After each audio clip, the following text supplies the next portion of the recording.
Hey there, Diana here from strategicfinances.net, empowering women to build wealth online.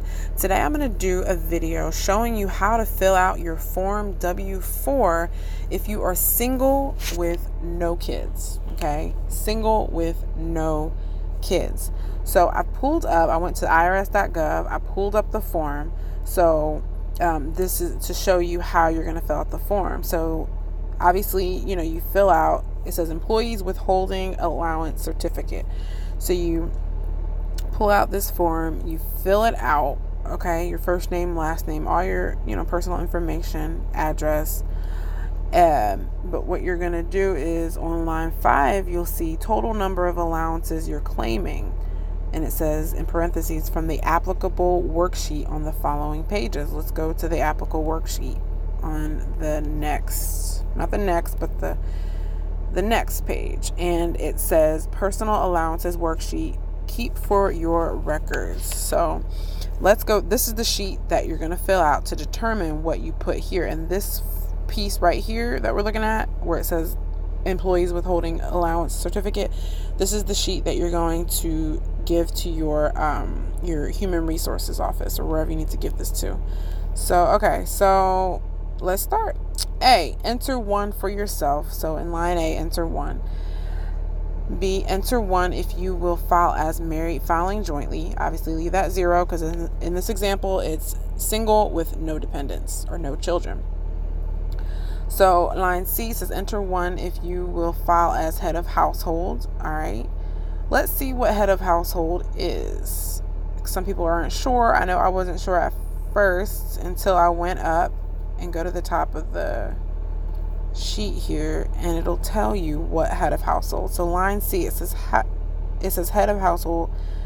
Please note, generally you may claim head of household filing status on your tax return only if you're unmarried and pay more than 50% of the cost of keeping up a home for yourself and a qualifying individual. Okay, so obviously you don't have any dependents. I'm just assuming you don't. At least you don't have any kids, okay? Or you don't have any dependents. So you would not qualify for head of household because you may be paying more than 50% of the cost and you're unmarried, but you don't have a qualifying individual. So if you're not sure about this, see publication 501 for more information about filing status. But in this example, we're going to go ahead and leave it blank, okay? You're not head of household. It's just you. So line D, it says enter 1 if you're single or married filing separately and have only one job, or you're married filing jointly, have only one job and your spouse doesn't work, or your wages from a second job or your spouse's wages for the total of both are $1,500 or less. So for line D, you would put a 1 because you're single, okay? And then line E, and I'm sorry I'm not doing it. I'm trying to shoot this video quickly here because I've keep putting it off because I have other content to put out, but I wanted to get this piece of content because it's going to help a particular person that I have in mind. But I know the last time I did this that it helped thousands of other people. So that's why I want to put this out, okay? So you just fill it out accordingly. I'm just going through to show you how you're going to go through and fill it out. So far on line A, we got 1. So far on line C, we've got 1. Or on line D, we've got 1.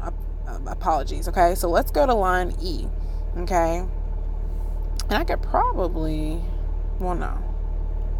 I can type in here. I just wasn't prepared for that. So we have line E, child tax credit. Skip it. You don't have any kids, just skip it, okay? All right, but if fill this out accordingly. So, but in this example, we're skipping E 0. Just leave it. Line F, credit for other dependents. We're gonna leave that blank because you don't have any other dependents.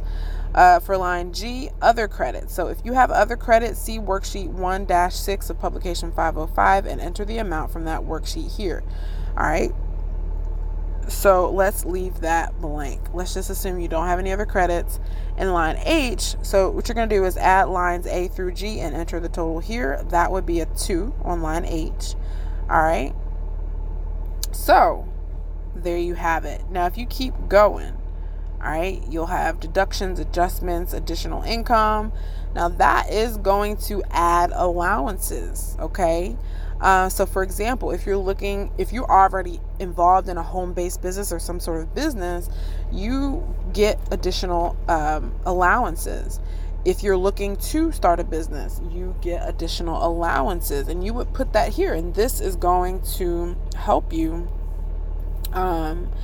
in your journey on filling out your W-4 correctly, so that you're not getting more money taken out than is necessary, because you can use that money if you have any financial goals. Okay, so that's all I got for you. If you want to learn more about what to do when you adjust your W-4, what to do with the extra income that may come in, right?